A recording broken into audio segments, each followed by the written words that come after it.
CM 365, all about Carnatic music.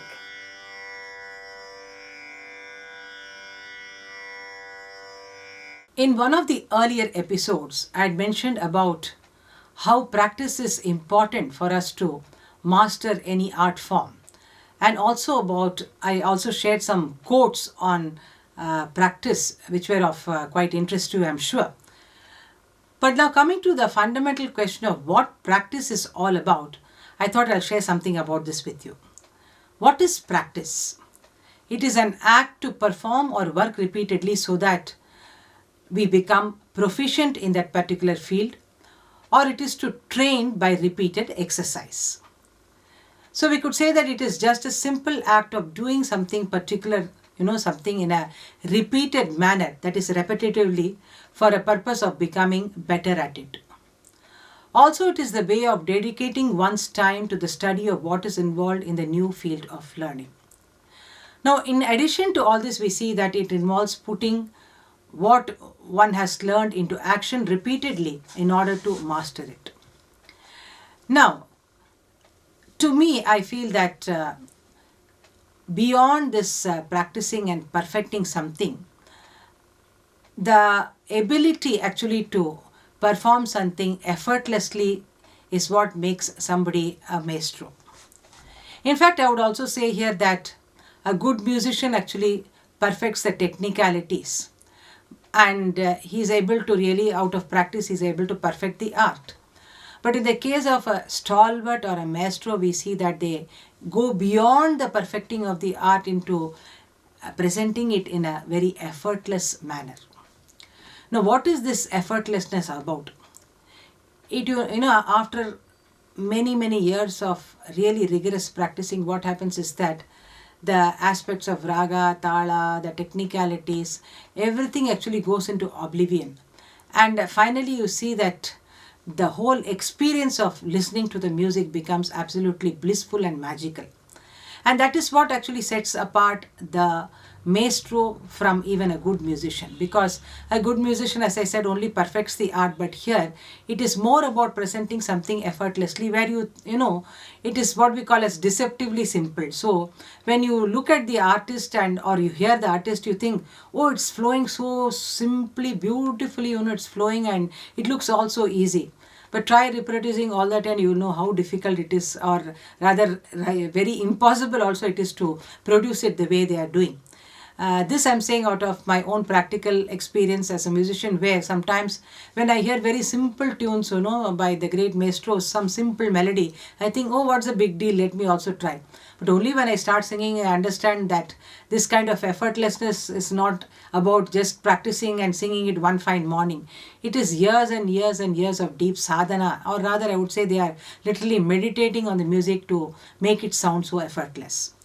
Here also I would like to make a mention about how these maestros, in order to keep up that level of effortless kind of a production of music, every day they will put in effort, that you have to put in effort rather to make the music sound effortless.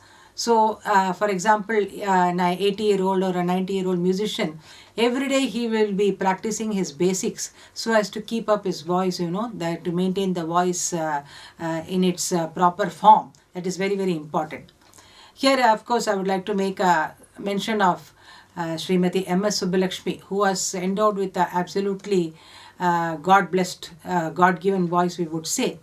But then people close to her have said that she put in so much of effort to maintain it diligently. She would maintain the voice so much through proper care, and then also till her last she would practice her varisais, the akaras in ragas like Maya Malagala, Shankarabharana, etc., so that at any point of time she would be able to effortlessly sing all the gamakas and other kind of nuances with complete ease. So this kind of effortlessness which comes into the music is what makes it very magical. Now, coming back to the next point, we see that knowing all about the music, here again the same point comes about. Just knowing the music is not perfecting the art is one point of our life. But then in the case of all these maestros, again if you look at the violin fraternity, you could take the example of the trio. Lalgudi Jayaraman sir, M.S. Gopalakrishnan sir, and T.N. Krishnan sir. When you really heard them, though of course the music had all the Lakshya Lakshana aspects in its most beautiful form, somehow after a point of time, the music, it transcends you and takes you to some other world. And you feel a total kind of a magical experience listening to them. So that's where I think these musicians are the maestros of the highest order, where for them, this, when you look at it, you feel everything is at ease, and they also make the music sound very easy to you. That is very important. Now if I sit on the stage and try to show you all the hardships that I have undergone in terms of coming to terms with these hard phrases in music, or the tough phrases in music, that doesn't make any sense. What is very important is that all that hard work has to be done only at home. And when you are on stage, after a point of time, through this very, very rigorous kind of practicing, what happens is that everything falls so easy on your voice or on through your instrument. And then for the musician also, what happens is that at this level of a maestro, when he attains this kind of an effortless kind of technique, what happens is that he is only concentrating completely on the melody aspect and how to transfer it to the rasikas. And for the rasikas also, we see that this whole process is a blissful, serene and magical experience. And finally, of course, I would like to say that in this case, as well as in the case of so many maestros, this, what we perceive as absolutely magical, the kind of effortless music that we hear, is actually not magic.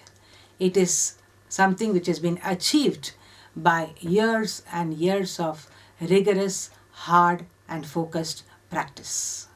CM 365, all about Carnatic music.